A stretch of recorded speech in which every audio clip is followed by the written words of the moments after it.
Normal chain stitch தான் இப்போ நம்ம போட்டிருக்கோம். நார்மல் செயின் ஸ்டிச் வந்து எப்பயும் நெருக்கமாக போடுவோம். இதில் வந்து நம்ம கொஞ்சம் தள்ளி தள்ளி தூரமாக போட்டிருக்கோம்.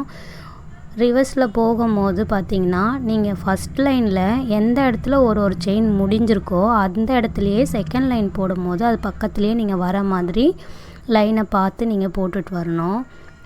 நீங்கள் வீடியோ பார்த்தீங்கன்னா உங்களுக்கே நல்லா புரியும் எப்படி போட்டிருக்கேன்னு, எப்படி கொடுத்து வாங்குறேன்னு பாருங்கள்.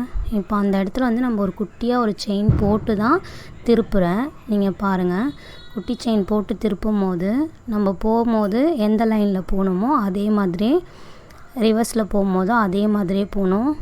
நான் வந்து 4 லைன் போட்டிருக்கேன். மேட் ஃபில்லிங் வந்து இந்த மாதிரி தான் நம்ம ஃபில் பண்ண போகிறோம். இதில் த்ரெட்டு இல்லாமல் நான் வந்து எப்படி போடணுன்றதை உங்களுக்கு காமிச்சிருக்கேன்.